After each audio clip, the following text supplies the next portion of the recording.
Pengenalan kepada perpaduan dalam kepelbagaian budaya masyarakat Malaysia. Apakah yang dimaksudkan dengan perpaduan? Perpaduan ialah penyatuan dan darjah serta jenis penyatuan yang dipamerkan sesebuah masyarakat ataupun kumpulan. Perpaduan ini merujuk kepada semua perhubungan sosial yang mengaitkan manusia. Perpaduan juga merupakan suatu asas bagi masyarakat yang berbeza kaum. Perpaduan ini berdasarkan hubungan kekeluargaan dan nilai saling menghormati dan menyayangi. Apakah yang dimaksudkan dengan kepelbagaian budaya masyarakat Malaysia?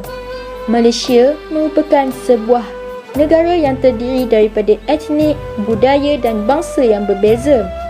Oleh itu, warga negara Malaysia perlu bersatu padu, bertoleransi supaya mengelakkan berlakunya pertelingkahan dan perselisihan faham. Budaya tersebut bukan sahaja dapat menonjolkan keistimewaan identiti negara kita, malah keunikan Malaysia juga dapat diperkenalkan kepada warga asing. Malaysia ialah sebuah negara berbilang kaum yang hidup dalam keadaan aman dan damai. 3 kaum yang utama di Malaysia iaitu Melayu, Cina dan India. Kemajmukan rakyat Malaysia menjadikan kepelbagaian budaya di negara ini. Penduduk yang berbilang kaum ini menyambut pelbagai jenis perayaan sepanjang tahun dalam keadaan yang meriah serta muhibah. Bagi masyarakat Melayu, terdapat 2 jenis perayaan utama diraikan iaitu Hari Raya Aidilfitri dan Hari Raya Aidiladha. Hari Raya Aidilfitri diraikan bagi menandakan berakhirnya bulan Ramadan yang mewajibkan umat Islam berpuasa selama sebulan. Manakala Hari Raya Aidiladha pula disambut pada hari ke-10 bulan Zulhijjah ketika umat Islam sedang mengerjakan haji di Mekah. Secara kebiasaannya, masyarakat Melayu di pagi raya akan memakai baju Melayu bagi kaum lelaki dan baju kurung bagi kaum wanita. Terdapat pelbagai jenis kuih-muih yang dihidangkan dan makanan tradisional seperti lemang, ketupat dan rendang. Amalan kunjung-mengunjung dan rumah terbuka telah menjadi adat bagi masyarakat Melayu di hari raya. Selain itu, bagi masyarakat Cina, mereka akan merayakan Tahun Baru Cina pada hari pertama dalam kalender Cina iaitu pada bulan Januari atau Februari pada setiap tahun. Perayaan ini akan bermula dengan seluruh ahli keluarga berkumpul untuk makan malam bersama-sama dan akan berlanjutan selama 15 hari sehingga hari Cap Goh Meh yang dirayakan pada malam ke-15. Masyarakat Cina akan mengenakan pemakaian tradisional mereka iaitu Sanfu bagi kaum lelaki dan Cheongsam bagi kaum wanita. Pemberian bungkusan ampau juga merupakan tradisi yang memeriahkan suasana Tahun Baru Cina khususnya bagi golongan kanak-kanak.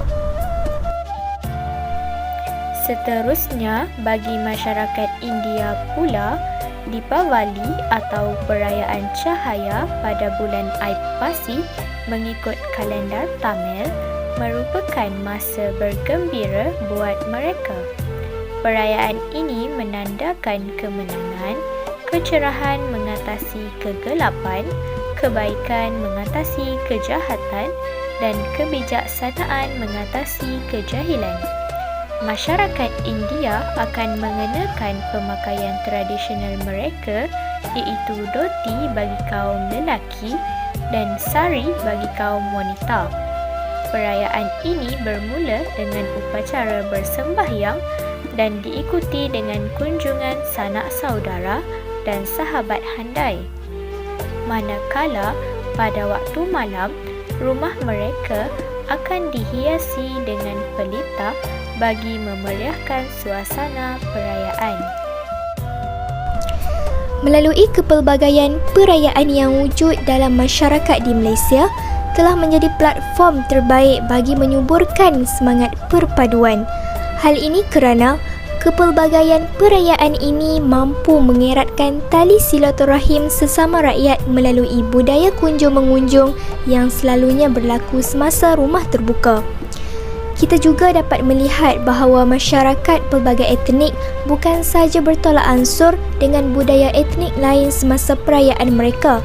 Malah, ada juga budaya-budaya tersebut yang mereka ambil dan olah mengikut kesesuaian agama yang mereka anuti. Oleh itu, kepelbagaian perayaan yang ada di negara kita bukanlah sesuatu kekangan, tetapi satu rahmat yang harus digunakan dengan sebaik mungkin. Kita haruslah menjadikan kepelbagaian perayaan yang wujud ini sebagai platform untuk merapatkan hubungan dan mengurangkan jurang perbezaan antara kaum. Pada masa yang sama, kepelbagaian perayaan ini hendaklah dijadikan sebagai satu perayaan kebangsaan yang dinikmati bersama-sama. Seandainya perkara ini mampu dicapai, sudah pasti kemakmuran dan perpaduan masyarakat negara ini akan berkekalan. Antara nilai dan sikap yang diperoleh berdasarkan isu yang dikaji ialah nilai patriotisme. Nilai patriotisme didefinisikan sebagai sikap-sikap positif dan tolong-menolong terhadap tanah air secara individu atau berkumpulan.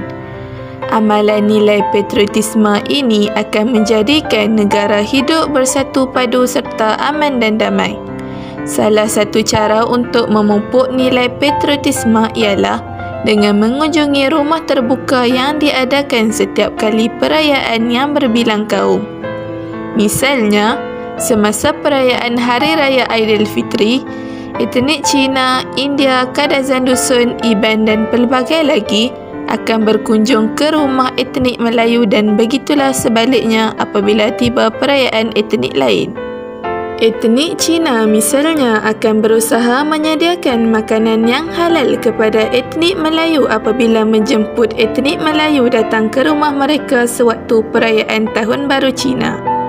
Hal ini menunjukkan etnik Cina, India, Iban dan Kadazan Dusun begitu mengambil berat dan memahami budaya etnik Melayu, dan etnik Melayu pula tidak akan menyajikan daging lembu kepada etnik India apabila mereka datang ke rumah semasa perayaan Hari Raya Aidilfitri.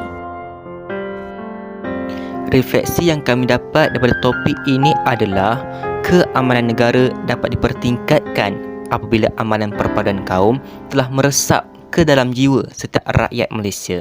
Hal ini kerana, seperti yang kita ketahui, tanpa perpaduan kaum, keamanan tidak dapat diwujudkan kerana rakyat akan bergaduh sesama sendiri sehingga menghancurkan keamanan sesebuah negara yang telah dibina. Kesannya, perlingkahan yang berlaku antara rakyat hanya akan menghasilkan suasana hidup yang porak-poranda. Oleh hal yang demikian, benarlah perpaduan kaum itu penting untuk meningkatkan keamanan negara. Selain itu, kita haruslah menjadikan kekayaan budaya dalam negara sebagai satu faktor kekuatan dan bukan melihat kepelbagaiannya sebagai satu punca kelemahan. Hal ini kerana, sejak dahulu, budaya telah mempengaruhi identiti negara kita serta memberi gambaran dan wajah yang baik kepada negara lain. Melalui kepelbagaian budaya, rakyat dapat mempamerkan kreativiti dan warisan bangsa. Nilai murni dalam hiburan, kesenian dan keindahan akan membentuk penyatuan harmoni dalam masyarakat. Oleh itu, kepelbagaian budaya di negara kita telah menonjolkan keunikannya seperti cara berpakaian, sambutan hari perayaan, bahasa, makanan dan cara hidup yang menjadi tarikan kepada pelancong. Tegasnya, kepelbagaian budaya mampu membentuk perpaduan jitu, kehidupan harmoni dan kesejahteraan hidup dalam masyarakat yang berbilang kaum. Kesimpulannya, wajib bagi kita untuk mewujudkan perpaduan dalam kepelbagaian budaya masyarakat Malaysia dengan bijaksana agar menjadi faktor kekuatan dan keharmonian dalam negara kita. Marilah sama-sama kita merenung pada era pentadbiran Datuk Seri Najib Tun Razak. Beliau menekankan pendekatan wasatiyah dalam pentadbiran. Sesungguhnya pendekatan ini menekankan ajaran Islam secara sederhana, berimbang dan syumul dengan memberi penekanan kepada peningkatan kualiti hidup dari segi ilmu, pembangunan insan, sistem ekonomi, keuangan dan pengetahuan. Pendekatan wasatiyah ini ialah pendekatan terbaik untuk memupuk perpaduan dalam kalangan rakyat yang menjadikan Malaysia negara sejahtera dan diredai oleh semua agama. Maka inilah Malaysia. Kita perlu menjadi rakyat kebanggaan negara, bukan meruntuhkan, pembina bukan perosak, penyatu bukan pemecah. Budayakan perpaduan, raikan kepelbagaian agar kita dapat hidup bersama dengan aman dan harmoni.